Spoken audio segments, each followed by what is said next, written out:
Estamos en la mesa 6 del Simposio de Filosofía de la Liberación. Hoy es 7 de octubre. En el marco de esta 20 Congreso de la Asociación Filosófica de México, les doy la bienvenida a todas y a todos.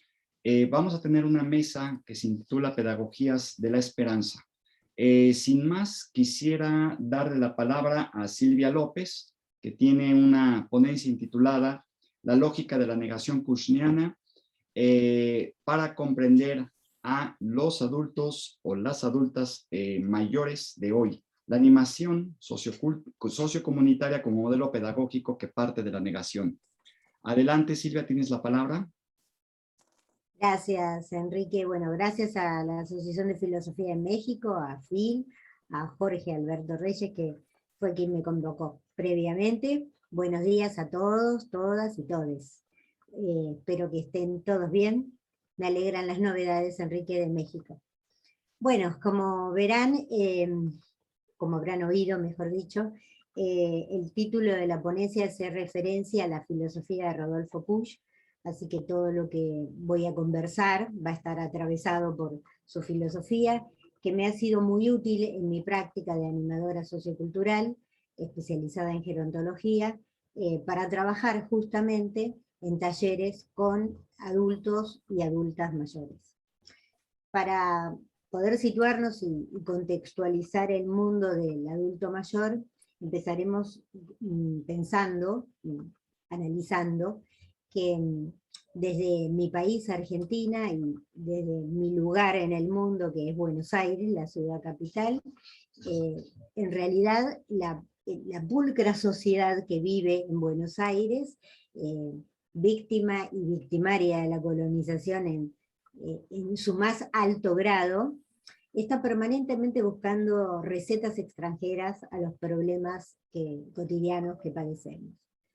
¿Esto qué tiene que ver con el adulto mayor? Bien, el adulto mayor o la adulta mayor, en nuestro país al menos, está muy estratificado y estigmatizado, absolutamente estereotipado, bajo la discriminación, como diría Leopoldo Salvareza, de viejismo. Esto sucede porque aun cuando en las esferas académicas, los gerontólogos, las organizaciones nacionales y regionales hablan de un nuevo paradigma de la vejez, que trata de y trabaja en el empoderamiento del adulto mayor y el envejecimiento activo, hasta el momento han fracasado en poder unir este nuevo concepto a las viejas creencias y tradiciones de lo que es, de lo que debe hacer, de lo que no debe hacer, lo que debe decir y lo que no debe decir un adulto o una adulta mayor. Entrando en esta problemática, podemos darnos cuenta que el estereotipo del adulto mayor o la adulta mayor nos habla de un sujeto que es lento, que ha perdido sus funciones vitales o se les ha limitado, que tiene una dependencia con algún adulto o joven adulto, que es sobremedicalizado. En definitiva, al decir de Kusch, hieden. Justamente Kusch dice puntualmente que caer en la jubilación es algo así como el destierro en época de Sócrates, dado que se le impone al sujeto el dejar de pertenecer a lo que Kusch llama la pulcra corporación para pasar a ser un sujeto que hiede. Entonces el adulto mayor intenta, o la adulta mayor intenta aferrarse como sea, de cualquier forma, siendo considerado en una jerarquía, aun cuando eso signifique ser considerado en una jerarquía inferior y dependiente, a esa corporación de pulcros, activos, productores, porque de lo contrario siente que perdería lo único que tiene y que es su dignidad. Perder su dignidad significa caer en un abismo. Caer en un abismo, diría Kusch, es caer bajo la ira de Dios. Y eso es algo a lo que el ser humano le teme muchísimo. Y además, como si esto fuera poco, los más media, los medios de comunicación, colaboran fehacientemente en tirar al adulto, a la adulta mayor por ese abismo. Porque si bien en algunos aspectos funcionan como un paliativo para aquellos sujetos que viven solos, que la soledad los abruma y sienten que de alguna manera dialogan, conversan, se pelean y se enteran de los tips de Hollywood a través de la televisión, la mayoría de las veces los medios, como formadores de opinión, trasladan todos los prejuicios que sufre el adulto mayor, de manera tal que se les instala a ellos y a ellas como una realidad dura, inflexible, incapaz de mover, ¿no? Que así son las cosas y no hay forma de cambiarlas.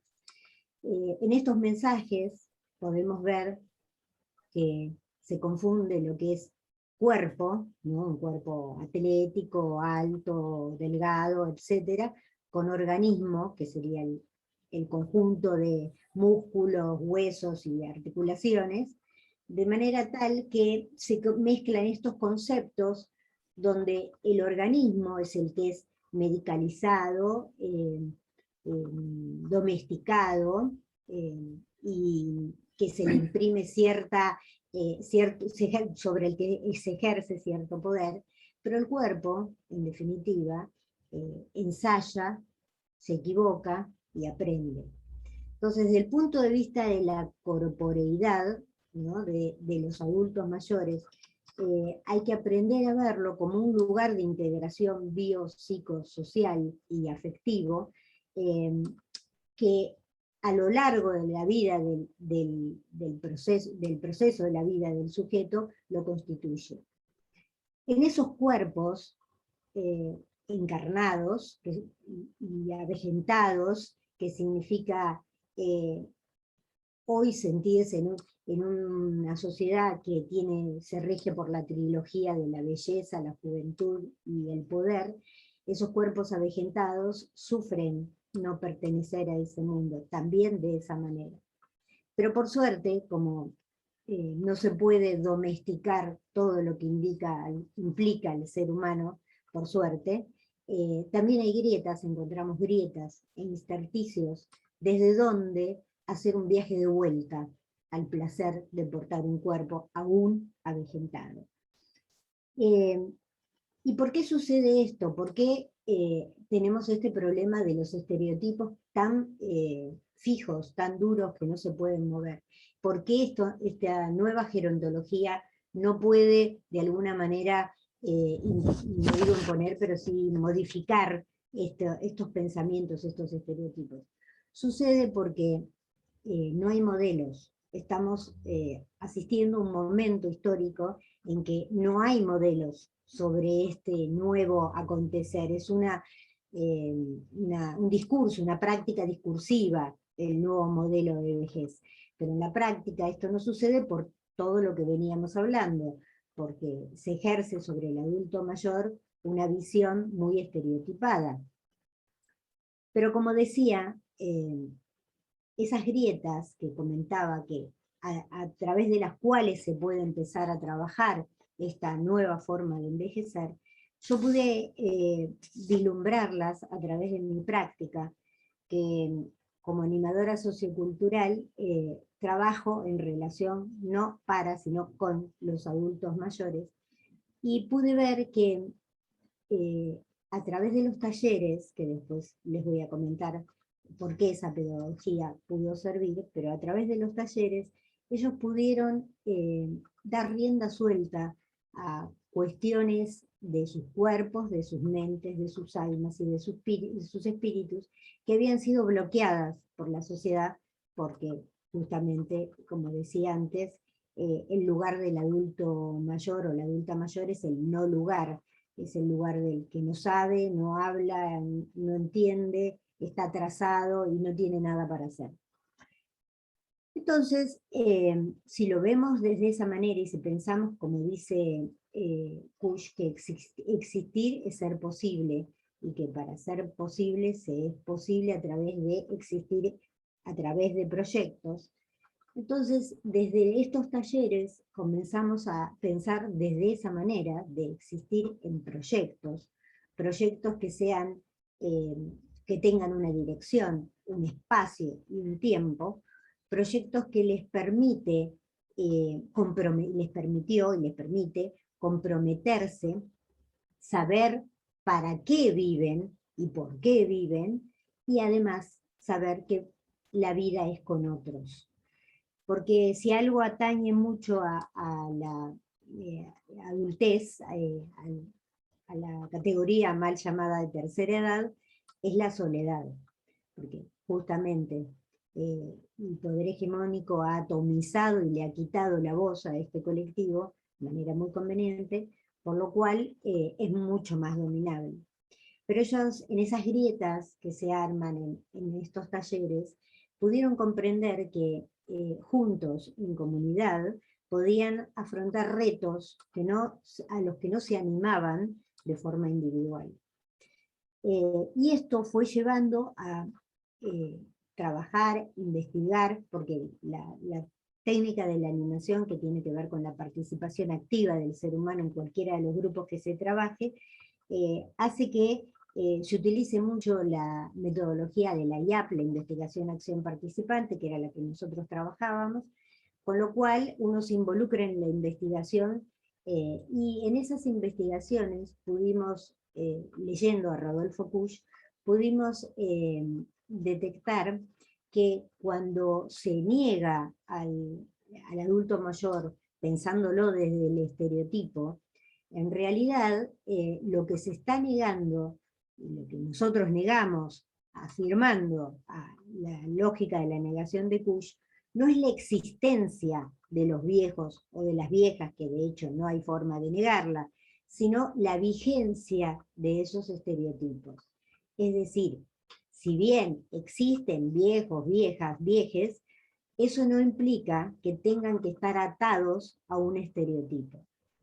Y esto fue muy importante, fue como un antes y un después de estos grupos, porque entender que lo que nos afecta es la vigencia de las cosas, como en este caso la vigencia del estereotipo, y no su existencia, le dio un vuelco a todo lo que significaba ser adulto mayor y vivir en esta ciudad de Buenos Aires tan colonizante. A partir de allí, entonces, pudimos trabajar en armar nuevos modelos de vejez, nuevos modelos de vejeces, porque cada uno envejece como ha vivido, por lo tanto, hablar de la vejez es un abuso del lenguaje, como dice Pierre Bourdieu. Por lo tanto, empezamos a trabajar sobre modelos que obviamente no es la idea de ninguno de ellos, ni mucho menos mía, de generalizar sobre estos modelos, sino simplemente de aportar la posibilidad de armar nuevos modelos que quizá colaboren a ese nuevo paradigma de vejez. Entonces ahora les cuento un poquito desde el lugar de la práctica, de mi praxis, qué es lo que pudimos, cuáles son las grietas en las que pudimos sujetar estos nuevos conceptos. Como les decía, la animación sociocultural es un modelo pedagógico que parte de la participación activa de los sujetos, siempre con fines emancipatorios.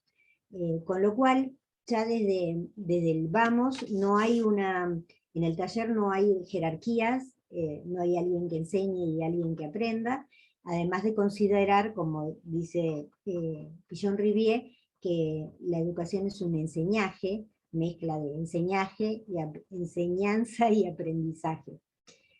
Desde ese lugar, ellos se sentían mucho más cómodos, porque no es que tenían que aprender y que eran sujetos que estaban con el estigma de que a su edad ya no tenían o no debían o no podían aprender, sino que ellos se sabían portadores de se saben portadores de una sabiduría, sabiduría adquirida a lo largo de sus años, que es no solamente útil, sino muy importante para otros.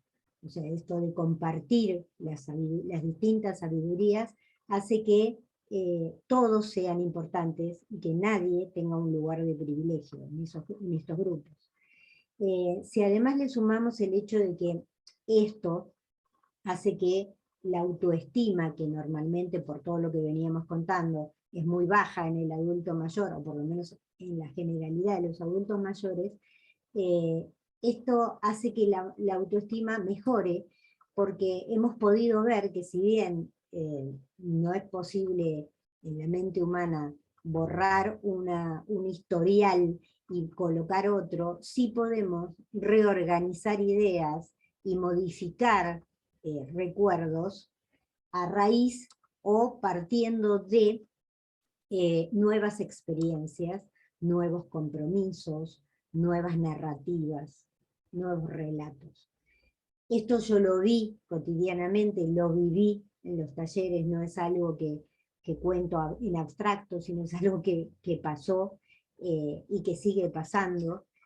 Ahora con el tema de la pandemia estamos bastante complicados, esperemos que ahora prontamente podamos volver a encontrarnos personalmente, porque no es lo mismo obviamente la presencialidad, pero ha cambiado muchísimo sus vidas, han podido sentirse capaces de realizar lo mismo que hace cualquier otro, con sus limitaciones, por supuesto, porque sí, obviamente están las limitaciones, pero son limitaciones que no impiden en absoluto poder disfrutar placenteramente de la vida, y entre esos placeres está el aprender, el enseñar, el compartir, ¿no? Y sobre todas las cosas el de proyectarnos hacia el futuro, porque no está comprado el futuro por los jóvenes nada más.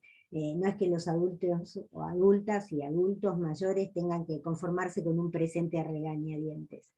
Nadie sabe cuánto tiempo va a estar aquí, por lo tanto el futuro también existe para nosotros y nosotras. ¿Y qué nos queda, diría Rodolfo Kusch? ¿Qué nos queda una vez que vaciamos, ¿no?, este tema, volviendo a la lógica de la negación, ¿no? Si negamos estos estereotipos, y por lo tanto vaciamos nuestra realidad de estereotipos, ¿qué nos queda?, va a decir Rodolfo Kusch. Él nos va a dar esta respuesta. Nos queda la pura estrategia para vivir. Esto, dicho en palabras tan breves de Kusch, ha sido un despertar para les y las adultos mayores, porque, claro, es la pura estrategia de vivir. Cada uno tiene su pura estrategia para vivir. Y entonces ya, con esta nueva idea, comenzar nuevos proyectos ha sido verdaderamente una fiesta, como diría Enrique Dussel. Y esos nuevos proyectos, ellos lo eligieron, como reza el título de la ponencia, en la animación sociocomunitaria, precisamente porque durante tanto tiempo habían vivido en el individualismo que los había atomizado y que les implicaba estar en un lugar al que no querían volver, que entonces creían que era su deber, creen que es su deber, y es una cuestión que tiene que ver con esto que nombra esta mesa, la pedagogía de la esperanza, pensar en comunitariamente, en poder difundir este mensaje. Ellos mismos dicen, y ellas mismas dicen, y así lo creo, que su propia experiencia, su cuerpo frente a otros conversándolo, es una pedagogía de la esperanza, es un mensaje de esperanza, esperanzador, sin duda. Y bueno, volviendo a la animación sociocomunitaria, la metodología de los talleres, ya de por sí, siguiendo a Graciela James, una pensadora argentina muy, muy importante, esto de negar todos estos estereotipos también nos llevaba a un vacío, porque al momento de negar, dice Kusch, se entra en un plano de indeterminación, que es lo que más miedo da al ser humano. Pero desde ese lugar de indeterminación, para todas y todos nosotros, adultos y adultas mayores, nos daba la posibilidad, nos da la posibilidad y la esperanza y la alegría de saber que si no hay determinaciones, nosotros podemos crearlas. Y al crearlas, somos partícipes, somos protagonistas de nuestras vidas, de nuestras vejeces. Y eso verdaderamente es un paso muy importante hacia la verdadera felicidad. Y en ese camino, dentro de los talleres, se armaban entonces lo que Graciela James dice, un caos creador. Porque claro, al no haber modelos que nos dirijan, al no haber ya un estereotipo que nos implique nada, entonces se arma un caos, pero es un caos que es necesario para poder dar el paso hacia una nueva organización. Visto desde esta manera, y ahora desde mi lugar, como coordinadora de esos grupos, pienso que si pensamos en que Paulo Freire nos ha enseñado que la educación es siempre inacabada y que además, según los pronósticos de quienes saben, debe pensarse en una educación permanente a lo largo de toda la vida, cosa que nos incluye a las y los adultos mayores, cosa que me parece perfecto. Entonces, deberíamos pensar en educaciones que se vayan adaptando a los distintos procesos que le toca vivir al ser humano según las edades cronológicas, y por lo tanto, la gerontología debería dejar de estar tan preocupada en usar el cuerpo de los adultos mayores como campo de batalla en las medicinas y en lo científico, y pasar a darle lugar a la gerontología educativa, que piense esos cuerpos no solamente y únicamente como lo que los vienen pensando, sino también como un espacio de formación política en la que se pueda dar y a partir de la cual surjan resistencias y reexistencias. Y con esto termino, Enrique. Muchas gracias, Silvia. Como siempre, muy iluminadora en muchas de las cosas que comentas, pero bueno, lo vamos a dejar ahorita para el final algunas reflexiones, ¿no? Continuamos entonces con nuestra muy querida amiga Nadia. Ella nos trae una plática que se intitula Algunas interpretaciones filosófico-educativas a partir de la pedagógica de la liberación de Enrique Dussel. Adelante, Nadia, tienes la palabra. Bueno, muchas gracias. Buenos días a todos. Bueno, sí, avanzo, sí, dejamos la parte de la conversación después. Gracias, Silvia.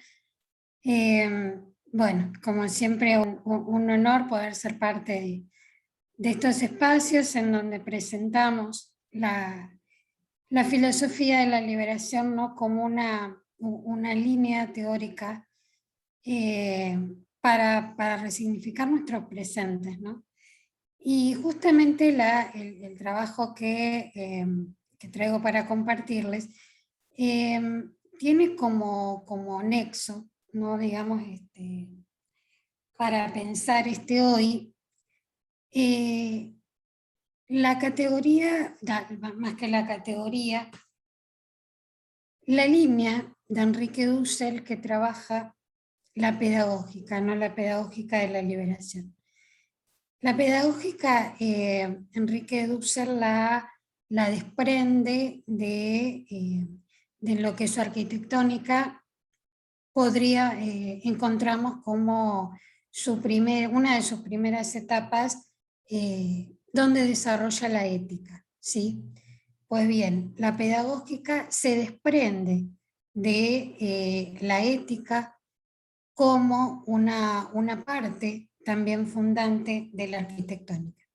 Y no es cualquier parte, digamos, porque la pedagógica se presenta como un nexo entre justamente lo ético y lo político. Y ya vamos a ir viendo por qué. Bueno, en el trabajo que les comparto, las reflexiones, lo que encuentro básicamente es que hay un nexo, ¿sí?, entre categorías que, bueno, Dussel trabaja, pero que además podemos encontrarlas también en todos lo que son las líneas de trabajo intercultural, críticas, etcétera, que hoy estamos manejando, y que podemos analizar en este cruce que hay entre lo que podría ser la cultura, la religión, la identidad, ¿no? Y cómo en medio de bueno, la construcción del Estado,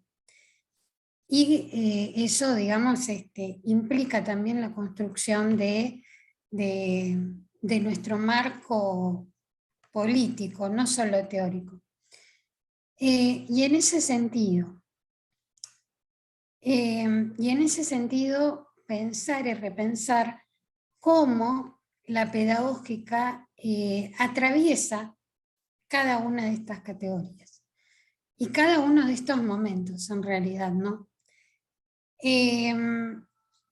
Ya es bien trabajado y es bien sabido por todos quienes participamos en estos espacios, la tesis, una de las tesis principales de Enrique Dussel, que es que la modernidad nace en 1492, ¿no? Y que inicia este mito civilizatorio de la modernidad, y que a la vez ese mito oculta la violencia detrás del proceso, que en realidad es un proceso político, es militar, es jurídico, que se inicia precisamente el 12 de octubre de 1492.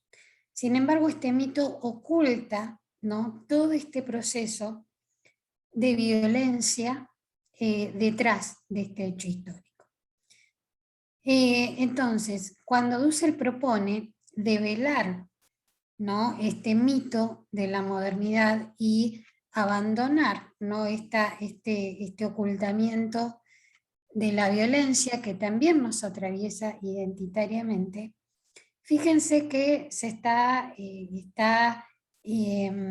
atacando, digamos, este argumento cultural homogéneo, ¿no?, que desde un primer momento, a partir del surgimiento de los estados, siglos XVI, siglos XVII,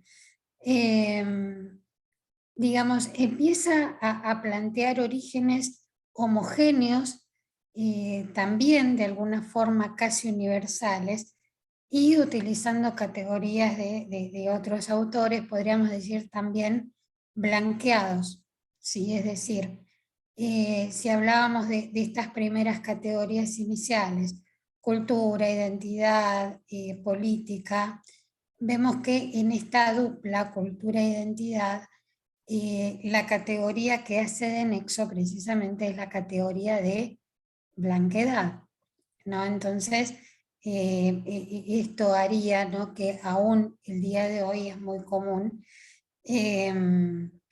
digamos, que uno escucha o hasta que no importa el ambiente, no, bueno, nosotros, los occidentales, nosotros, digamos, quienes portamos esta civilización del siglo XVIII, esta razón del siglo XVIII, etc.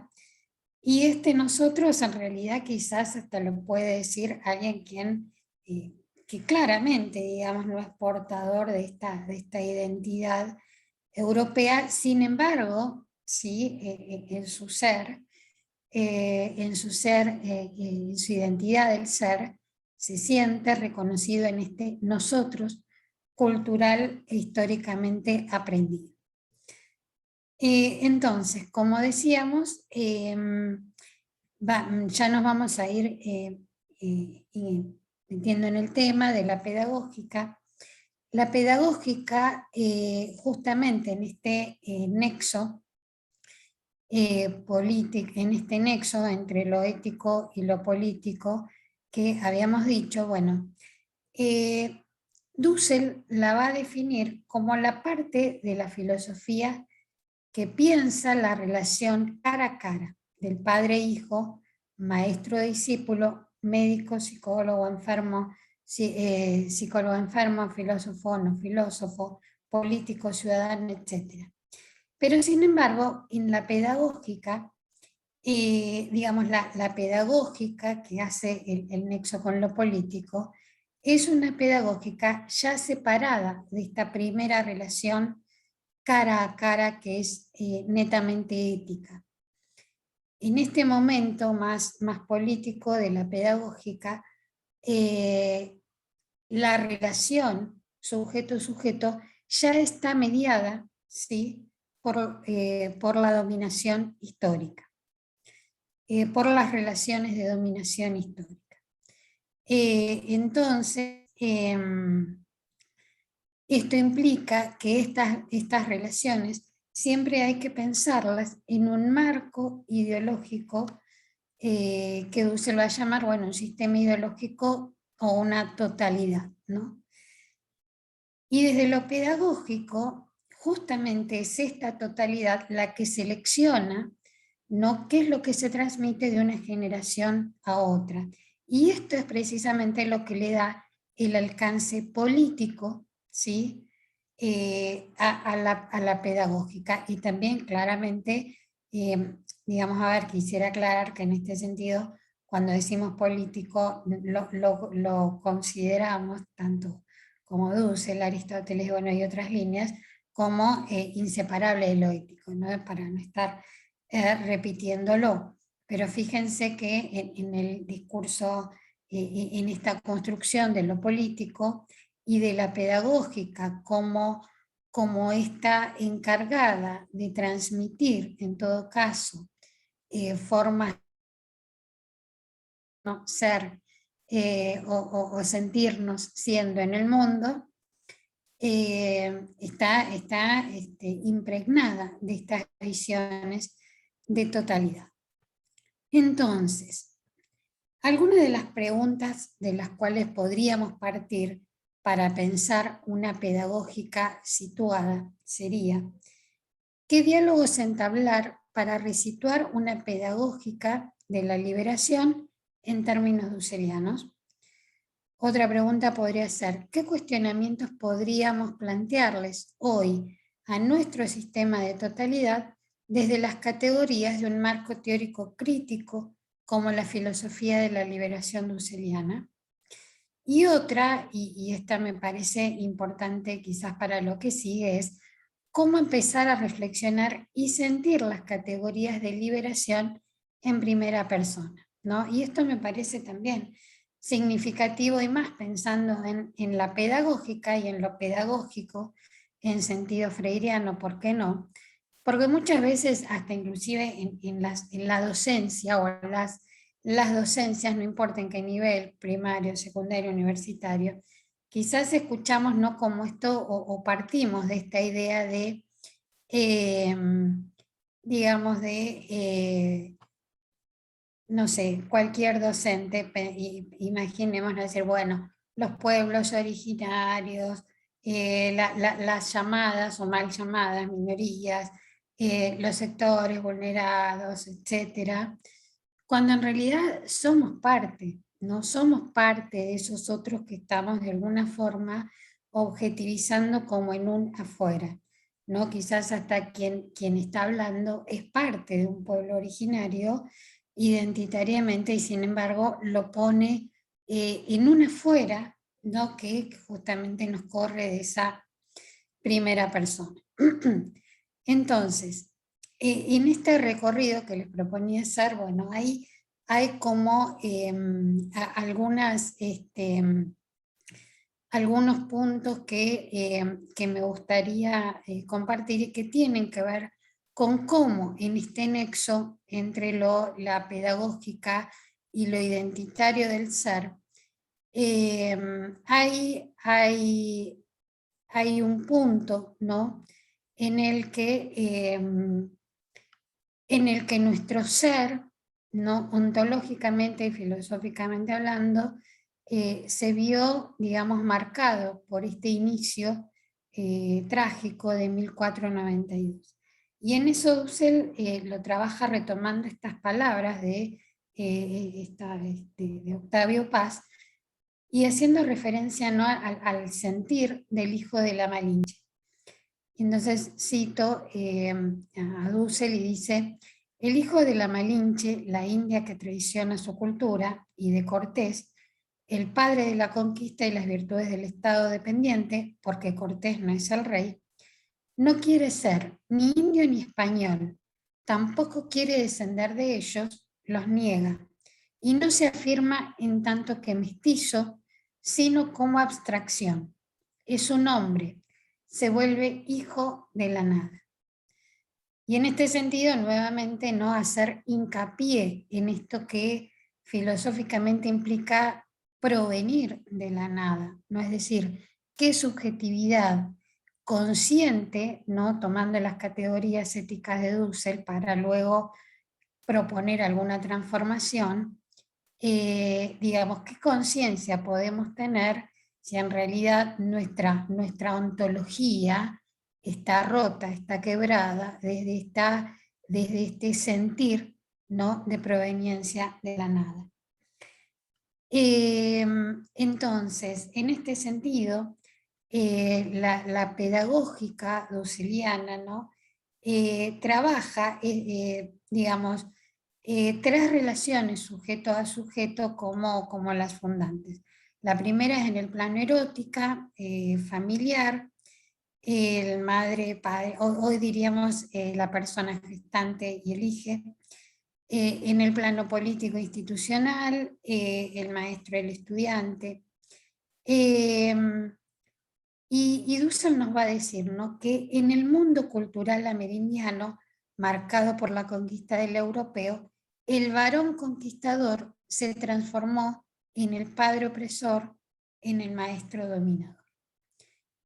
Entonces, digamos, la imagen, volvemos quizás a estas propuestas de la ética dusseliana, ¿no?, como en realidad es justamente el sujeto que sufre las negatividades de este sistema de relaciones de dominio, en este caso elige el estudiante, digamos, el hermano, ¿no? ¿Quiénes son? Digamos, son precisamente estos sujetos, sujetas, quienes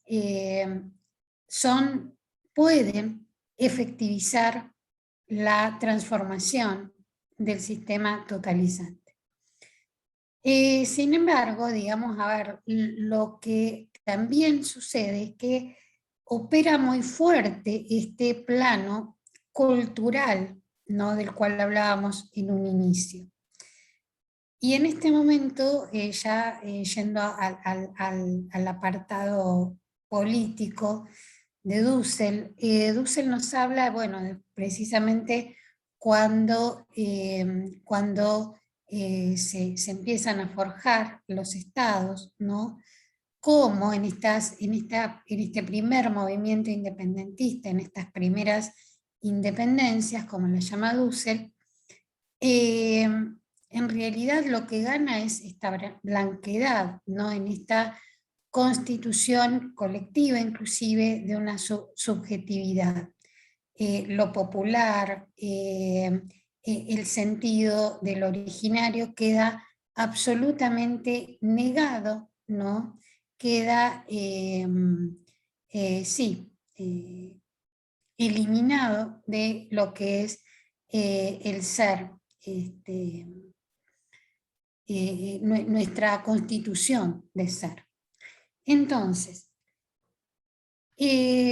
para ir cerrando, ¿no?, digamos, bueno, por lo que hace el tiempo, no sé cómo vengo, Enrique, disculpa, me metí en el tema. Puedes todavía 10 minutos más si quieres. Bueno. Sí, sin problema. Dale.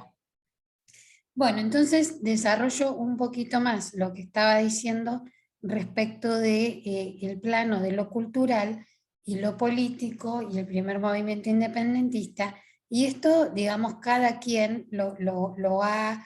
La idea es poderlo, que quienes estén escuchando lo puedan ir pensando en sus propios territorios, ¿no? Y cómo,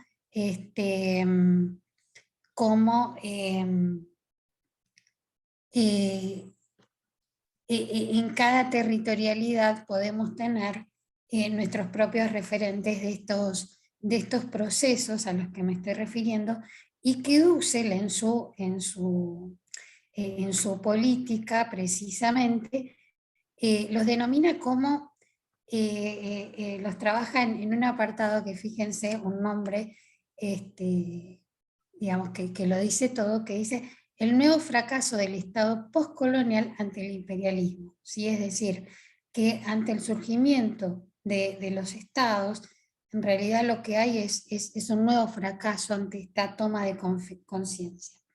Y en este sentido, por ejemplo, en Argentina tenemos, no sé, Dussel trabaja, bueno, a Alberdi, a Sarmiento, pero bueno, Sarmiento es justamente quien educativamente en Argentina es considerado el padre de la iglesia, bueno, también, no, mentira, no, de la iglesia no justo, de la educación, no el padre de la escuela, de la educación. Y él parte digamos, de una premisa justamente para pensar lo educativo, que es un lema, sería más que una premisa, un lema educativo que es civilización o barbarie, ¿no? Donde justamente todo lo que él desarrolló como presidente que fue, como político, en políticas educativas, digamos, la línea civilizatoria era justamente esta línea blanca, racional, moderna, europea, ¿no? Entonces, fíjense lo que llega a decir Sarmiento. Sarmiento llega a decir: todo en la civilización de nuestro suelo es europeo. La América misma es un descubrimiento europeo. Hoy mismo, bajo la independencia, el indígena no figura ni compone mundo en nuestra sociedad política y civil. En América, todo lo que no es europeo es bárbaro. Recordemos el lema, ¿no? Civilización barbarie. No hay más división que esta. Primero, el indígena, es decir, el salvaje. Y segundo, el europeo, es decir, nosotros, los que hemos nacido en América y hablamos español. Bueno, fíjense digamos, esta realidad que plantea justamente alguien, alguien como quien fue considerado el padre del aula, ¿no? Como lo llaman aquí en la Argentina, de cómo plantea justamente nuestra base identitaria, ¿no? Nosotros los europeos. Entonces, justamente desde estas lecturas políticas y culturales, digamos, lo cultural cobra este sentido justamente de nuevamente no solo negar nuestro propio ser, ¿no? Fíjense esta dupla civilización-barbarie, bueno, lo negado en la barbarie es justamente lo que somos, no lo que desde 1492 hasta inclusive ahora se intenta de alguna u otra forma eliminar a través de un nosotros universal que no somos y que nunca fuimos. Pues entonces las construcciones culturales colaboran y participan en esta negación identitaria que portamos y de la cual somos parte. Y lo llevo a lo pedagógico, que como docentes, como, digamos, como ser parte de estas comunidades educativas, transmitimos, ¿sí? Pensemos en esto que también plantea Ramón Grossfogel, ¿no? Digamos, nuestras universidades son netamente occidentales, blancas y masculinas, ¿sí? Y en ese sentido reproducen los epistemicidios ya planteados a partir de 1492. Entonces, lo que respecto de cómo lo pedagógico, ¿no?, y lo cultural colabora, ¿no?, ha colaborado en esta construcción identitaria de la subjetividad, Leopoldo Sea lo va a trabajar desde lo cultural, ¿no? Y en este sentido va a plantear, ¿no?, que en estos momentos fundantes, ¿no?, del nacimiento de nuestros estados-nación, plantea lo siguiente, ¿no? Dice, de una u otra manera estos pueblos estaban haciendo historia y con la historia una cultura. Esto es, un conjunto de valores y principios que solo faltaba ser conscientes, en los que se expresaba necesariamente un modo de ser. Fíjense nuevamente lo ontológico. La experiencia peculiar de unos hombres en unas determinadas circunstancias que no tenían por qué ser inferiores a las expresiones de otros hombres. Sin embargo, también dice, por fuerza de imitar, a fuerza de sentirse más franceses, ingleses o yanquis, muchos de los latinoamericanos acabaron por sentirse ajenos, hombres en destierro, dentro de la realidad que, quieras o no, les era propia, ¿no? Entonces, y aquí ya sí, bueno, voy a ir cerrando con este autor que quisiera compartirles, ¿no?, y para precisamente pensar fuertemente la implicancia de la pedagógica, ¿no? Fíjense que todo el tiempo hemos hablado de lo negado, de lo oculto, y de cómo esto forma parte cotidianamente de nuestros espacios institucionales y no institucionales, de lo que hace la pedagogía y lo pedagógico en el sentido auxiliar. Y en ese sentido les traigo como cierre unas reflexiones de Carlos Astrada, ¿no? Carlos Astrada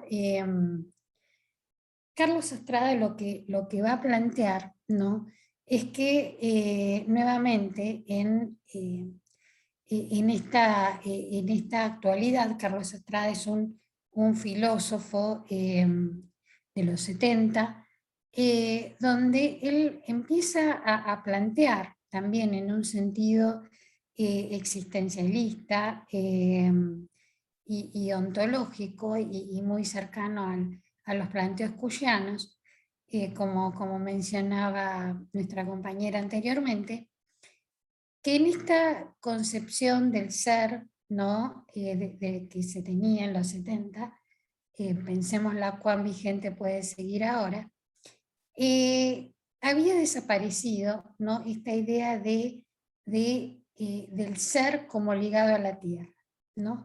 Entonces, él plantea la tierra, ¿no?, pensar la tierra como lo que él denomina un paisaje historizado, ¿no? Como en ese ser parte de la tierra, en realidad estamos siendo parte, ¿no?, consciente y culturalmente de un paisaje historizado. Y ahí está el punto de qué historia estamos viendo cuando vemos determinados paisajes, ¿no? Entonces, Astrada nos va a decir, ya en el paideuma de la cultura quechua, se le asigna al hombre tal vínculo con lo telúrico que se lo concibe y se lo define como tierra que anda o tierra animada. Nadie puede ser algo desde el topos Uranos, lo es siempre desde su tierra, desde su tiempo y desde su paisaje historizado. Y en este sentido nos podemos preguntar a qué historia nos referimos, o desde una postura crítica y desde la pedagógica, a qué historia decidimos desde un nivel político de responsabilidad, decidimos referirnos. Y aquí retomo nuevamente el planteo de Estrada cuando habla, ¿no?, de cómo de ese paisaje historizado hay cosas que siguen gritando sus ausencias. ¿No? Entonces dice, si como se ha dicho, el paisaje es un estado del alma, las lágrimas de las cosas representan el sedimento humano impalpable que estirpes y seres depositaron en él, animando su humus, dándoles atmósfera insinuada por múltiples signos de vida declinante o de vida fenecida.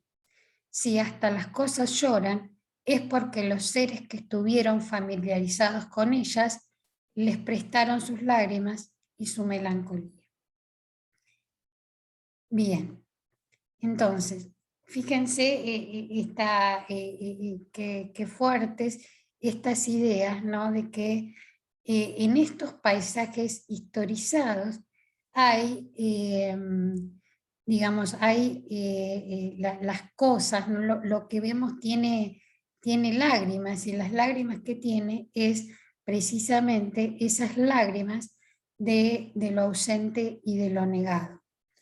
Y en ese sentido, y ya, bueno, como les decía, cerrando, pienso, y para que reitero, la invitación es que desde estas reflexiones, no a partir de la pedagógica de Enrique Dussel, cada quien pueda pensarse en sus territorialidades. Y bueno, yo les comparto mi territorialidad. Yo actualmente estoy en la Patagonia Argentina, la Patagonia y particularmente Neuquén, el territorio del cual soy parte.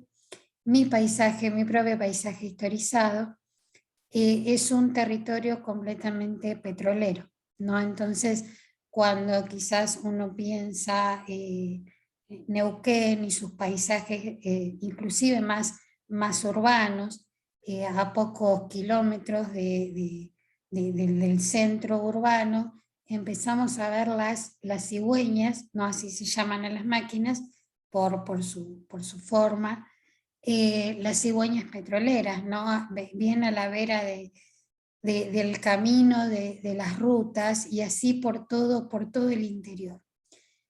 Y sin embargo, digamos, como en esas postales, ¿no?, de esos paisajes historizados, también subyacen y lloran las ausencias, digamos, de lo oculto, ¿no? Y que está bien presente, esto quiero recalcarlo, en lo que son los movimientos políticos de los pueblos originarios. Pero, digamos, en lo que aún se transmite pedagógicamente, ¿no? Seguimos encontrando estos discursos de los cuales la pedagógica nos exige tomar conciencia, ¿no? Digo, para dejar de una vez por todas de reproducir estos discursos, no sé, de mito civilizatorio, estos discursos digamos, del descubrimiento, ¿no? De reivindicar una blanquedad, digamos, que la verdad oculta todo este dolor, ¿no?, que cuando empezamos a ver en profundidad el paisaje, lo descubrimos desde también una ontología que le falta, que es la propia, ¿no? Es la propia desde un lugar justamente ético y político, de la toma de conciencia y la transformación. Y en este sentido, bueno, esa era la propuesta para al presentar estas líneas, que cada quien nos quedemos pensando y sintiendo estas ausencias en nuestros paisajes historizados, y que sepamos que, digamos, precisamente, si algo hacemos quienes hemos sido víctimas de estas relaciones de dominio, es que somos los únicos capaces de provocar las transformaciones en las totalidades vigentes. Y desde la pedagogía y lo pedagógico, desde el acto político, tenemos mucho por hacer y construir en este sentido, colaborando a la toma de conciencia, ¿no? En todos nuestros espacios políticos y de acción. Bueno, muchas gracias. Muchas gracias, Nadia.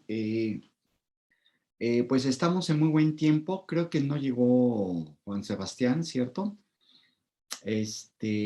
Así que en lo que vamos viendo si hay alguna reacción en Facebook o aquí en la sala, me gustaría nada más comentar que han llegado varios saludos.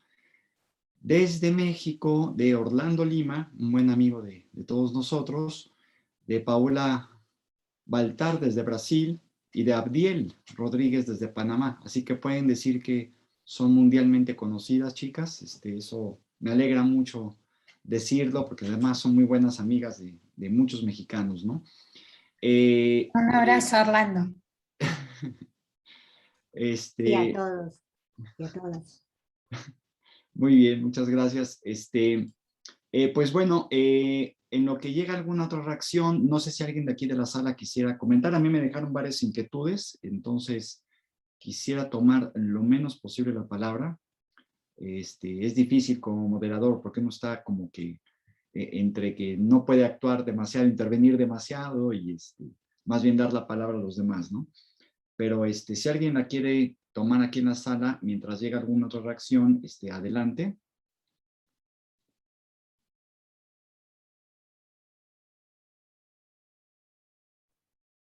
Pero tampoco, Enrique, te cortes la palabra, así no dinamizas tampoco la conversación. Ah, ok, perdón. Claro, o sea, a ver, después seguimos conversando, ¿no? Sí, sí. Pero adelante, ¿no? Ok, bueno, entonces, si quieren voy comentando algo y ahora vemos si nos llega alguna otra reacción. Luis, no sé si quisieras tú comentar algo. Te vi con Sí, ganas también. no hay Sí, duda, ok, adelante. pero, bueno, yo te había dado la palabra, pero si me la devuelves. No, yo quisiera comenzar por Silvia. Gracias, Silvia. Mire, hay un fenómeno, para quizá los que no me conocen, estoy en Montreal en este momento, en Canadá. Y miren, por primera vez en mi vida me siento viejo. O sea, el COVID como que me presentó un espejo diciéndome, Luis, eres un viejo. Y acá quizás sea más terrible que lo que está pasando en América Latina. Yo soy peruano y también conversando con los amigos y la familia me plantean esta problemática, ¿no? Ahora, yo quisiera comenzar por un detalle, ¿no? Miren, la filosofía de liberación plantea el problema de las víctimas, de los oprimidos, de los pobres. Mira, ya los términos son un poco, para mí, difíciles de tomarlos, ¿no? Porque siempre hay un vacío en estas definiciones. Entonces, miren lo que pasa curiosamente. Todo el mundo puede ser una víctima. Todo el mundo puede devenir oprimido. O sea, no es una cuestión de clase social y de posición social, sino que de repente el sistema es tan perverso que en un momento dado, ideológicamente, te designa como víctima, ¿no? Y esto es lo que pasa ahora con los ancianos. Aquí en Canadá, los ancianos, pues en la mayoría, son gente con mucho dinero. ¿no? Han acumulado, ¿no? En los países capitalistas. Y lo más normal de los ancianos, mayores más o menos de 75, 80 años, es que se van a una residencia de ancianos, ¿no? Donde tienen todo. Comida, habitación, diversión, o sea, ya es un mundo de ellos y ahí van a terminar sus días. Y miren la ironía por lo menos de Quebec, que es el lugar donde más muertos por el COVID ha habido. O sea, ¿por qué? Porque el sistema, en su perversidad, nunca se ha preocupado de estos sectores de la sociedad. O sea, se han creído que son autosuficientes, pero no, lo que ha fallado son los servicios médicos. Entonces, esa es la reflexión que yo digo, o sea, mucho cuidado. eh, Puedo poner otro ejemplo, los judíos ricos de Alemania.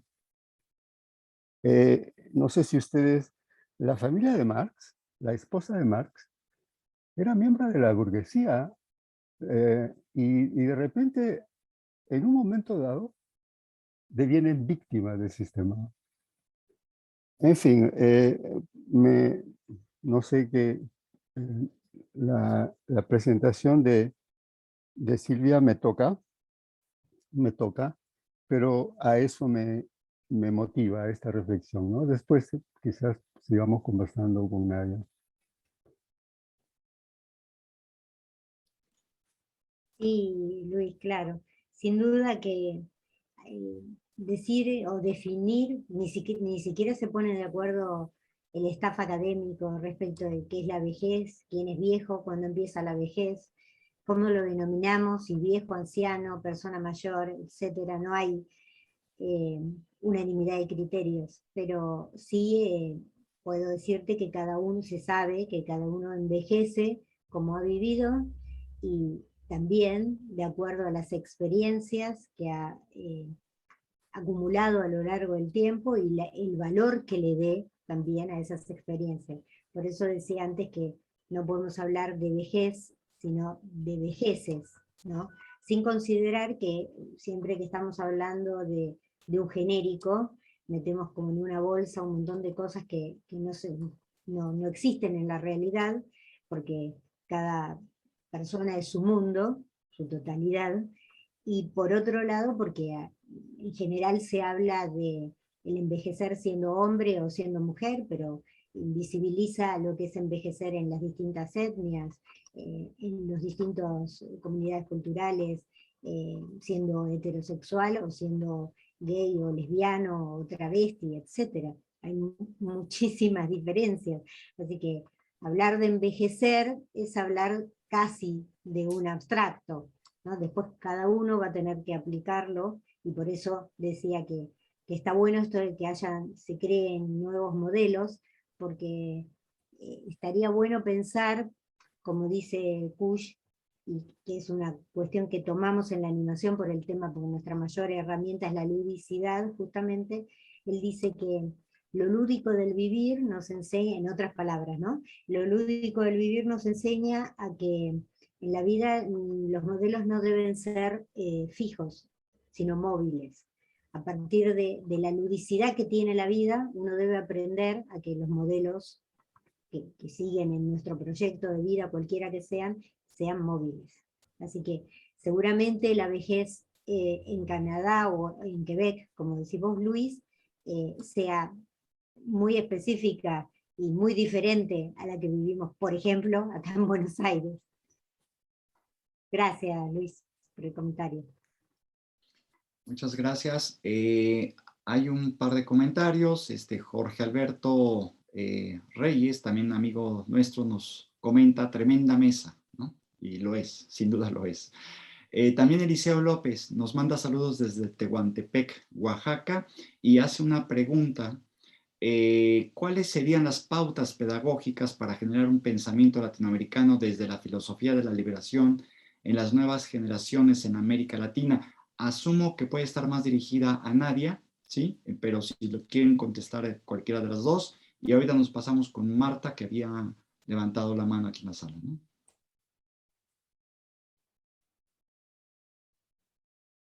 Si quieren contestar, no sé, Silvia o Diana, o Nadia, perdón. Sí, bueno, si querés decir, respondo cortito. Creo que, a ver, la propuesta es que cada quien piense creativamente cómo generar, ¿no? Esa toma de conciencia. Sin embargo, está, digamos, alguna pista, alguna pauta que por ahí es interesante seguir, es justamente eso, ¿no? Digo, plantear algún paisaje, ¿no? Con la historia oficial y también plantear todas las otras historias que no se conocen, que se ocultan directamente de los lugares. Por ejemplo, en la Patagonia todos tenemos muchos lugares con nombres de los pueblos originarios. Neuquén, sin ir más lejos, es una palabra del idioma mapuche. Digamos, sin embargo, bueno, a ver, ¿qué planteamos de ese conocimiento? Y plantearlo en términos de conocimiento con un peso epistemológico, ¿no? Digamos, porque lo que estamos haciendo, planteando otros discursos justamente es construir o dar o habilitar otras epistemologías inclusive existentes, no es que tampoco vamos a crear una epistemología nueva, simplemente es darle el rango epistemológico a los conocimientos que nuestros territorios ya tienen y que históricamente han sido negados, ¿no? Y otra pregunta fundante que puede funcionar como disparador no es esta que proponía José Martí, que era esto, bueno, de quiénes somos, ¿no? Quizás cuando empezamos, que es bien filosófica, pero digamos, a ver, también la podemos tranquilamente orientar desde la pedagógica y desde estos enfoques dusselianos a una deconstrucción identitaria de este ser occidental que creemos ser, ¿sí? Bueno, nada más.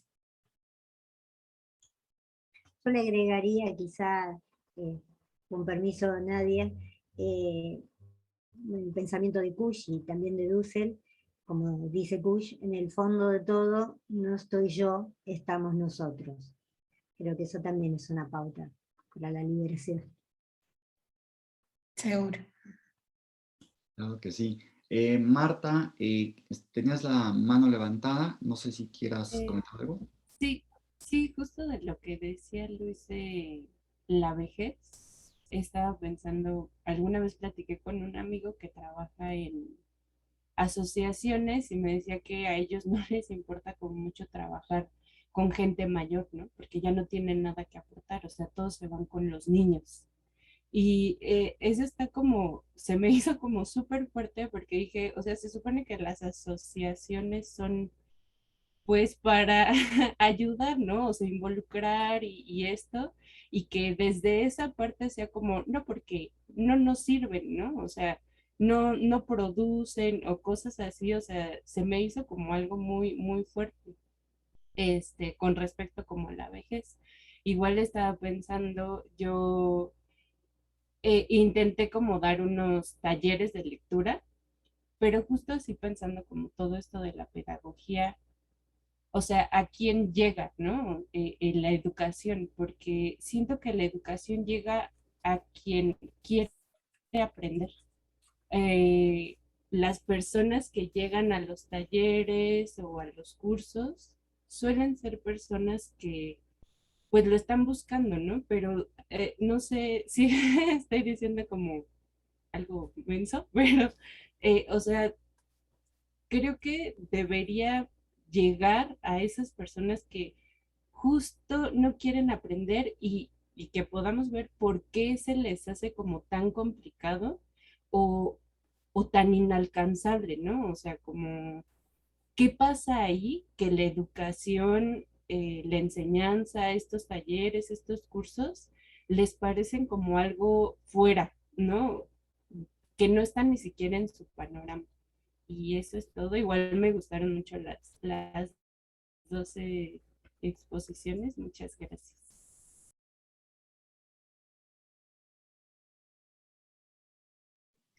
Sí, Enrique, quisiera responder algo a la compañera Marta.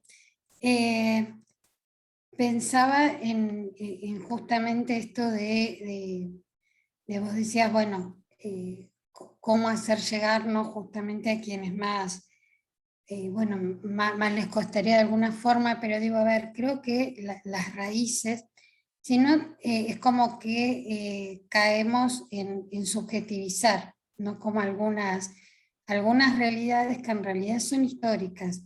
¿A qué me refiero? Por ejemplo, en nuestro país, negro es un insulto, ¿no? Entonces voy a decir, bueno, es un negro. Y ya con eso está todo dicho, ¿no? Porque, bueno, si vos decís, no, es un negro, o escuchás que dicen es un negro, ¿no? Ya sabes que se está refiriendo a que posiblemente sea ladrón, posiblemente, no sé, tenga alguna, no sé, sea drogadicto, no lo sé. Digo, no está asociado como a estigmas que están directamente ligados a cuestiones, inclusive hasta de clase, raciales. Entonces digo, a ver, ¿cómo se llega de un lado y del otro, digamos, a incorporar el estigma cultural, social, ¿no?, de una negritud como pura negatividad? Entonces yo ahí problematizaría esto, bueno, ¿a quién le cuesta? ¿Por qué le cuesta? Y si en realidad no nos cuesta como sociedad, ¿no? Eh, entonces, en ese sentido creo que el trabajo es de hormiga, es muy profundo, y creo que, a ver, los niveles primarios y los de media, digamos, que quizás son los obligatorios, en algún punto creo que bueno, que ahí hay una gran responsabilidad, ¿no? Bueno, y en los universitarios, como decía, ir a la universidad no nos garantiza ni ser críticos ni conscientes en estas líneas, ¿no? Justamente, entonces, creo que es bien profundo. Marta, te agradezco el comentario y no sé, me lo quedo pensando, porque creo que justamente lo que planteas es lo que tenemos que problematizar. Yo quería contestarte, Marta, desde mi lugar, ¿no? Desde el mundo del la y el adulto mayor. En realidad no hay posibilidad de que alguien no quiera aprender o participar. Mi experiencia me indica esto, que el tema pasa por el temor al ridículo, precisamente por todo lo que veníamos hablando y los estereotipos que rigen en el adulto mayor. Hay una enorme presión para él o la adulta mayor o adulto mayor que quiera hacer un taller de cualquier naturaleza respecto de quedar expuesto al ridículo, que le teme muchísimo. Precisamente por eso se usa mucho la lúdica justamente en nuestros talleres, y es muy bueno porque a través de la lúdica sueltan todo eso, porque total hago de payaso, no es que soy tonto, estoy haciendo esto, y entonces como que se sueltan y tienen muchas menos inhibiciones. En definitiva, pasa que, como dijimos antes, todas las edades cronológicas, o sea, todas las categorías cronológicas por edad tienen limitaciones, no solamente la vejez. Lo que pasa es que la vejez es definida por sus limitaciones. Entonces, en tanto, si vos querés hacer un taller de lectura, en tanto vos puedas correr esa barrera de los limitantes, ese problema de la exhibición frente a los demás de mis limitaciones, seguro que todos quieren aprender, compartir, explicar lo que saben, etc. Gracias, Marta. Muchas gracias a ambas, y Marta además creo que dio al clavo con un precepto en la educación, ¿no? Que es que no hay preguntas tontas, ¿no? Lo que hay son respuestas tontas. Eso sí puede haber, ¿no? Entonces, por ese lado, pues más bien la animo a que siga preguntando toda su vida, porque además creo que la pregunta es justamente un signo de una existencia creativa, ¿no? Inquieta, ¿no? Que está constantemente reaccionando al medio, ¿no? Entonces, eso creo que es un signo vital, diríamos, en este contexto que nos han planteado Silvia y Nadia, ¿no? Además de eso, bueno, y escudándome quizá con eso, quisiera plantearle algo, sobre todo a Silvia, que me ha dejado muy inquieto. Yo no sé si porque también, al igual que Luis, ya me pegó un poco la cuestión de la pandemia y ya empezamos a sentir ciertos estragos, pero bueno, creo que además sí hay una especie de consenso en torno a que la pandemia ha distorsionado un poco esta percepción que tenemos de la edad, ¿no? Ha sido año y medio encerrados, o en su mayor parte encerrados, y sí ha habido esto, ¿no? Pero bueno, un poquito más allá de eso, quisiera plantearles algo a las dos, a ver si puedo relacionarlo, aunque estoy un poco más ahorita con lo que planteaba Silvia.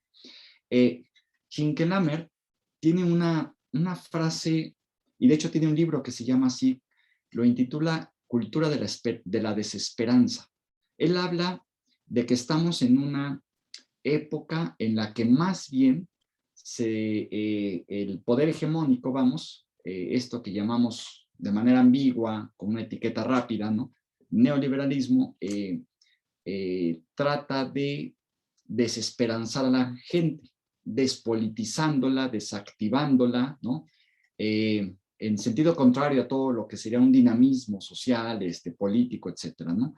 Y esto me planteaba muchas cosas, porque pareciera que hablar de vejez, por medio de una cierta pedagógica, aquí quiero conectarlo con lo de Nadia, sería algo así como tener a jóvenes con vejez prematura, ¿no?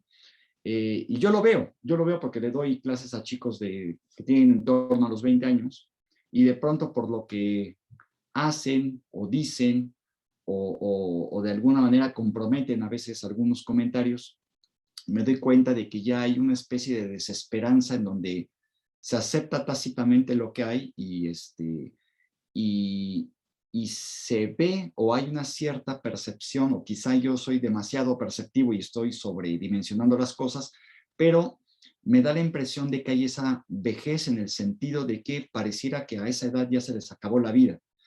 Y ¿por qué? Porque solamente querrían reproducir lo que ya está dado y ya no hay más, ¿no? Y cero creatividad.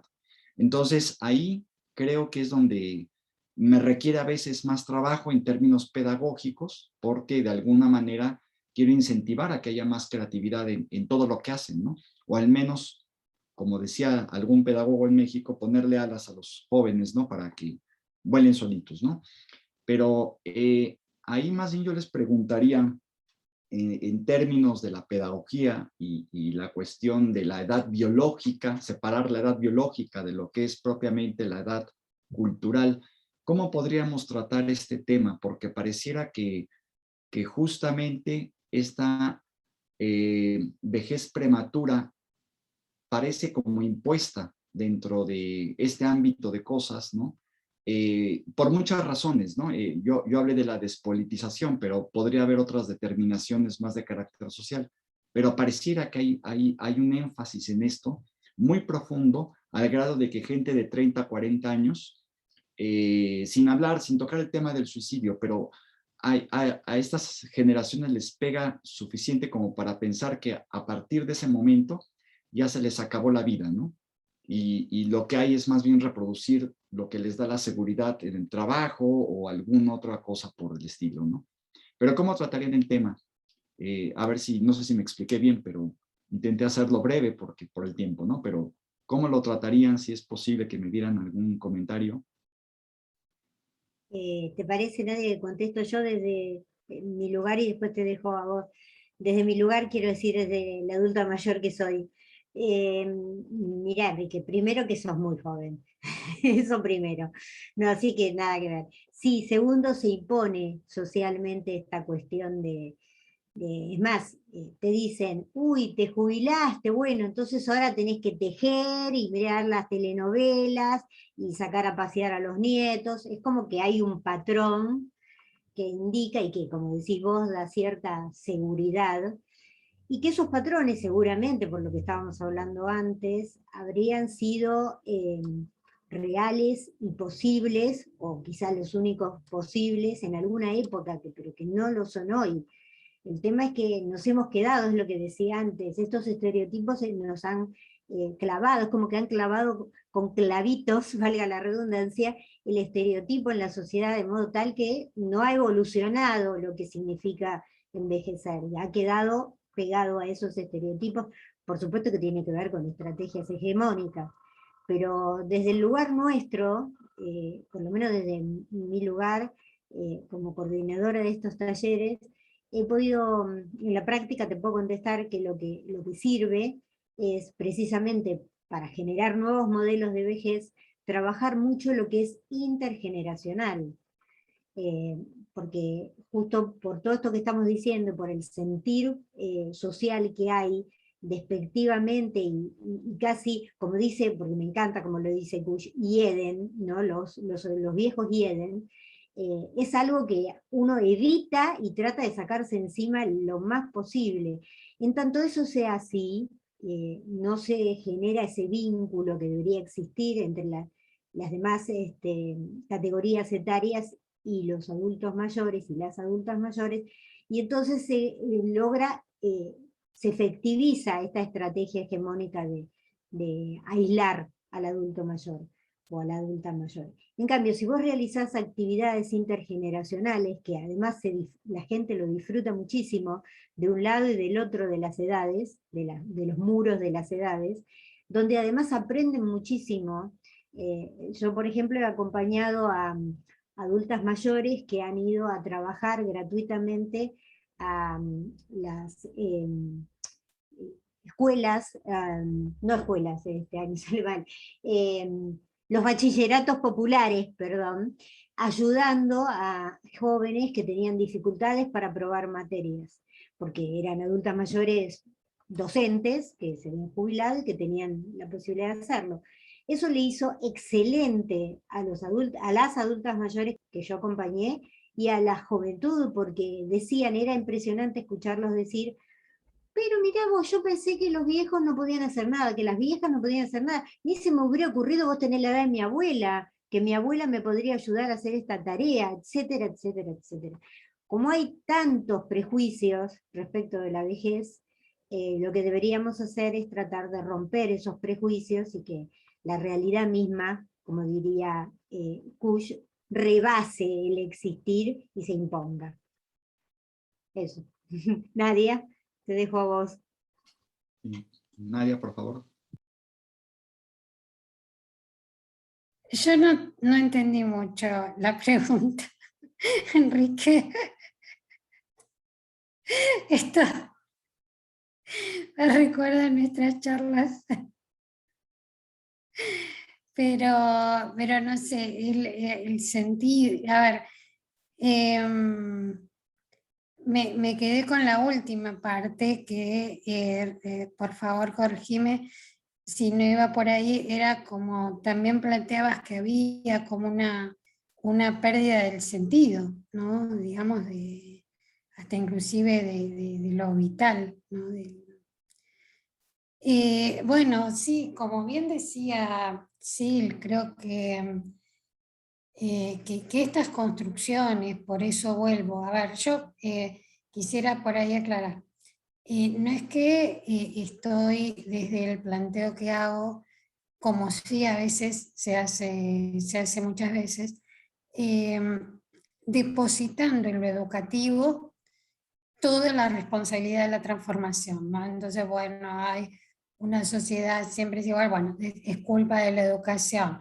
No sé, las adolescencias están conflictivas o se sienten mal, bueno, la culpa es la educación. Digo, a ver, una subjetividad está atravesada por muchas instancias en las que participa socialmente. El tema es cuando todas estos espacios repiten justamente hacia la misma lógica. Ahí en este punto creo que habría que ir a la primera parte, ¿no? Porque Dussel plantea, lo digo desde mi tema, habría muchos más abordajes, Enrique, lo sabes, pero digo, desde lo que estoy planteando ahora, pensarlo desde este primer momento, de cara a cara, ¿no? Que plantea la pedagógica, en donde es este encuentro ético primero, ¿no? Y en donde ese otro nos interpela sin mediaciones, no afecta a nuestro ser. En ese sentido, creo que cuando algo de eso se da, ya le estamos ganando a todo el sistema. ¿Y a qué me refiero? A que en la actualidad nuestras infancias, nuestras adolescencias, desde hace un larguito tiempo a esta parte, están muy mediadas, por ejemplo, por lo tecnológico. Entonces se va perdiendo esto, algo que tan básico de lo que Dussel nos habla, que es este encuentro cara a cara con el otro. No, entonces digo, en esta pérdida de sentido lo que hay es justamente de lo que Silvia partía, ¿no? Esta pérdida de un nosotros. Si pierdo el sentido es porque esta sensación de ser arrojada al mundo, no arrojada al mundo, perdón, arrojada al mundo, ganó la nada del ser. Y nos perdimos ese otro que es el único que nos puede rescatar, ¿no? Así como bien lo dice Dussel. Es el único que nos puede matar, nos puede besar, nos puede abrazar, y es el único que también nos puede salvar, ¿no? En estas pérdidas de sentido. Y creo que ahí hay que hacer una crítica bien exhaustiva. Hay algunas filosofías que hoy lo están trabajando mucho, ¿no? Nunca no me aprendí todavía el apellido del filósofo que lo está trabajando, ¿no? Digamos que oriental, que es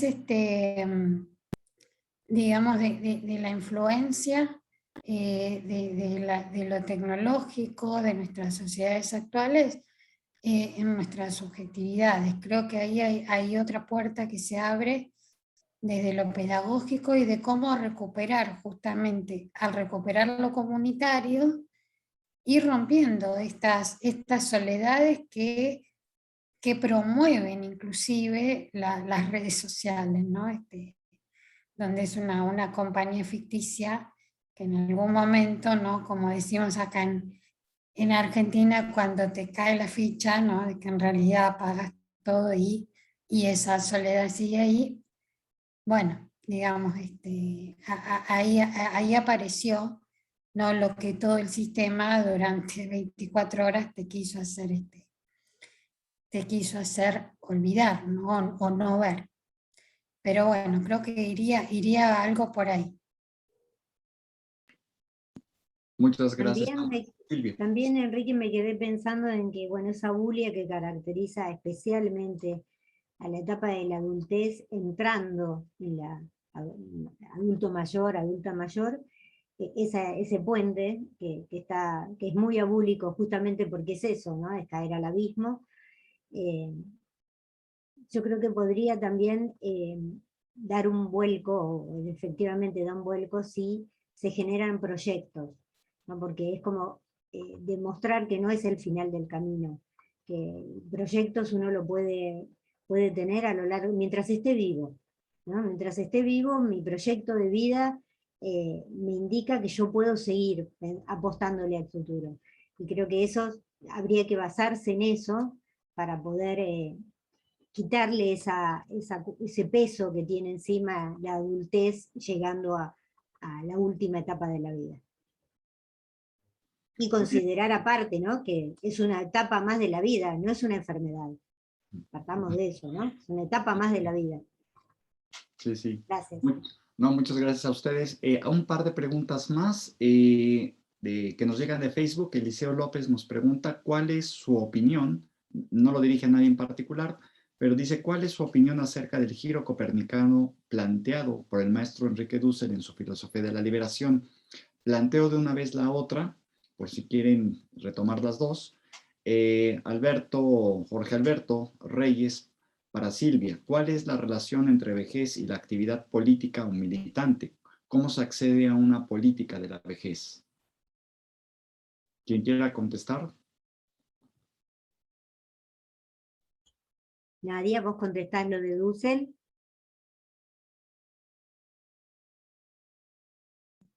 Sí, si querés arranca con tu parte, sí.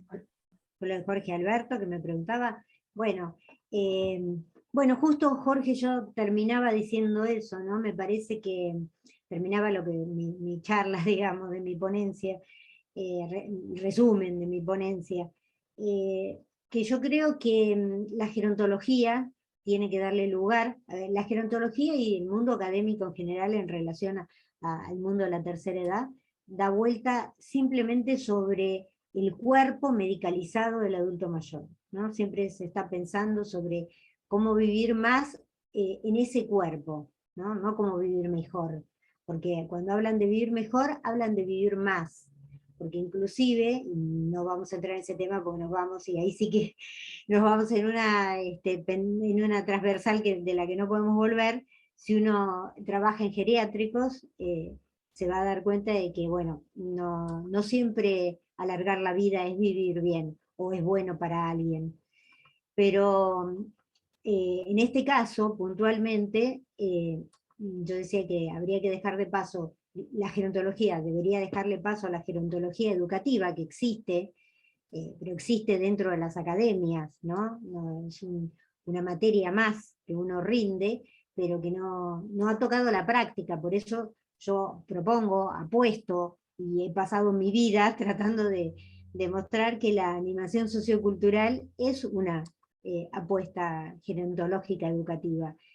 Y desde el lado de la educación, desde el lado de la gerontología educativa, yo proponía eso justamente, Jorge, que se piense también, entre otras cosas, el cuerpo del adulto mayor como un espacio de formación política, justamente porque creo que es un colectivo sin voz, porque no tiene escucha.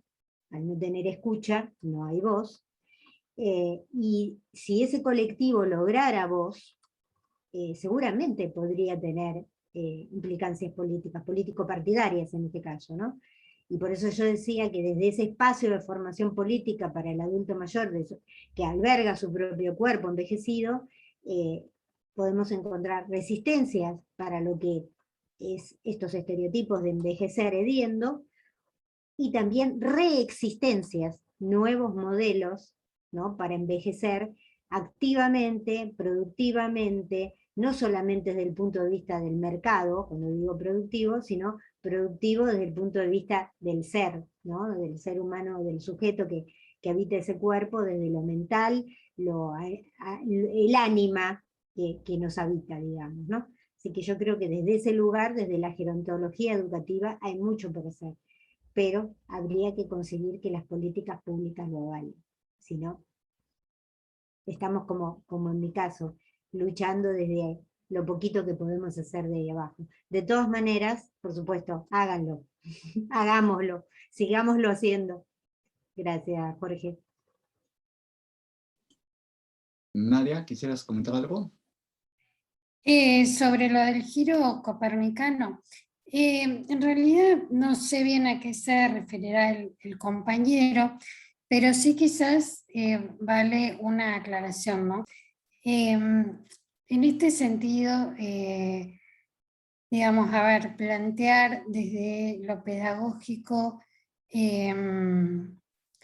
críticas conscientes a las totalidades vigentes, no implica abandonar la epistemología moderna, ¿sí? Es decir, Lo que sí implica es poner al mismo nivel de la epistemología moderna las epistemologías negadas, ¿sí? En ese sentido digo, bueno, a ver, esto es, digamos, así como, por eso reitero, no me queda muy claro si va por ese lado la pregunta, de acuerdo a lo que escribió el compañero, pero diría eso, ¿no? Es decir, Dussel no está haciendo una crítica al conocimiento que aportó la modernidad, ni siquiera a la filosofía europea, de la cual toma muchas de sus categorías para repensarlas de forma geopolíticamente situada. Y en ese mismo sentido, hay aportes del conocimiento europeo, digamos, que no habría por qué abandonar desde un posicionamiento crítico. Sí, a la hora de pensarlas desde y a partir de nuestras territorialidades, ¿no? Pero bueno, no sé si va por ese lado el planteo. Gracias. Vale, muchas gracias. Pues estamos llegando casi al final. Quizá comentar en lo que hay alguna otra reacción, si es que la hay, que justamente, no sé si a esto se refiere un poco Jorge Alberto cuando dirigía su pregunta a la relación vejez-política, pero creo que es relativamente sugerente comentar que en México hay una política ahora que por primera vez se fija justamente en los adultos mayores, ¿no? No solamente dándoles mayor oportunidad económica, lo cual es todo un tema en América Latina, ¿no? Porque las familias han evolucionado a tal grado que ahora podemos encontrar con mucha facilidad, antes que ya lo existía, pero se negaba, digamos, esa existencia, ¿no?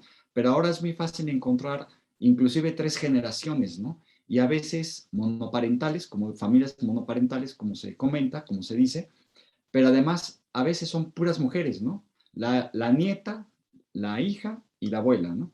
Entonces, es una nueva configuración familiar que además va unido con otros temas, ¿no? Como que tenemos por primera vez el presidente más longevo, ¿no? De la historia en México, y por si fuera poco, debido a eso se le ha atacado también, ¿no?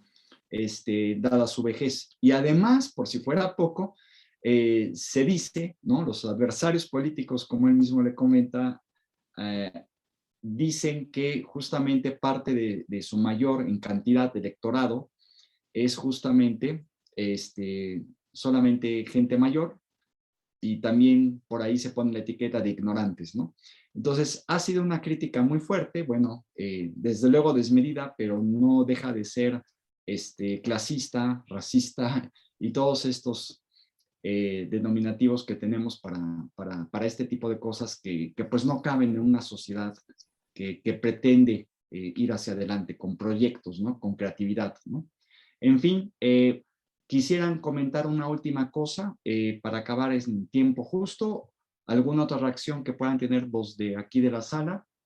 No veo comentarios. Yo quisiera hacer un pequeño comentario. Luis, adelante, adelante, Luis. Bueno, la mesa, no olvidemos el título de la mesa, muy bonito, Pedagogía de la Esperanza. Enrique Dussel ha planteado un programa, no es de él, no, nació de Fray Beto, me parece, en Brasil, en donde Fray Beto plantea que todos los gobiernos progresistas existentes en América Latina en los últimos años no han hecho o no han pretendido en ningún momento hacer una revolución cultural. Quizá los únicos que lo han hecho, de cierta manera, no completa, es en Bolivia, ¿no? Entonces, Enrique ha tomado esa idea y una revolución cultural implicaría un cambio de pedagogía. O sea, en esa revolución cultural, por ejemplo, se tiene que explicar el problema de las lenguas. En Perú, que es el país donde yo soy originario, se hablan 40 lenguas. Y hay una dominación total, ¿no?, del castellano. Acá en Canadá es igual. Acá en la provincia de Quebec se hablan 70 lenguas. Y hay un dominio casi exclusivo del francés y del inglés.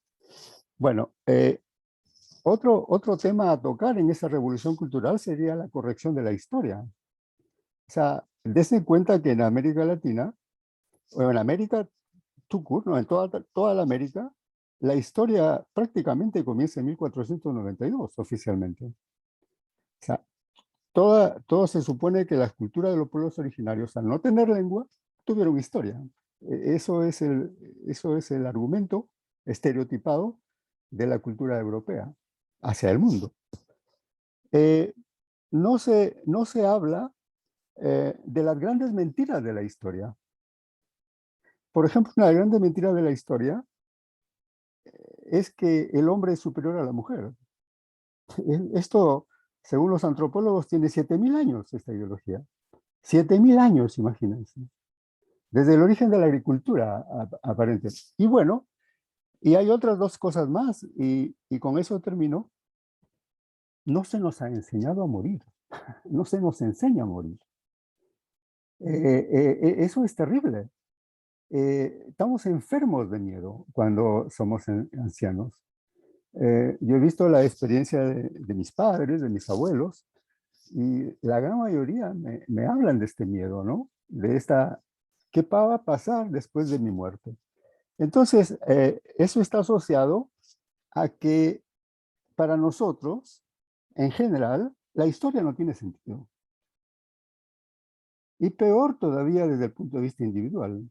Mi vida no tiene sentido. Entonces, estamos como en un hueco negro, y creo que la revolución cultural a hacer,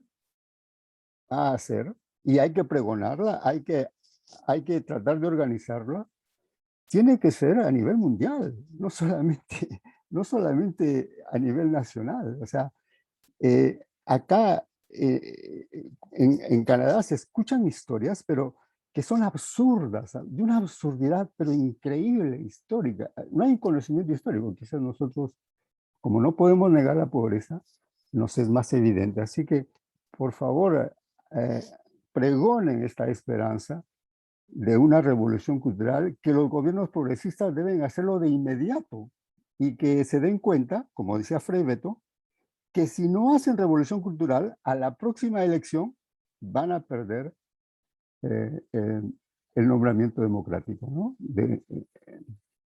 Y eso ha pasado en Brasil, ha pasado en Argentina, ha pasado en Nicaragua, ha pasado en muchos países donde ha habido gobiernos que han tenido la oportunidad de hacer esto, pero claro, se quemarían naves, ¿no? Se quemarían naves, me parece. Eso es el gran problema político. Bueno, eso es lo que tenía que decirles. Vale, pues muchas gracias, Luis. Quizá con esto terminamos porque ya hay una restricción de horario. Saben que en estas cosas uno siempre queda mal como moderador, pero hay técnicamente límites en el tiempo, ¿no? Nada más para invitarlos a la presentación del libro que hay a la 1 de unos colegas de acá de México.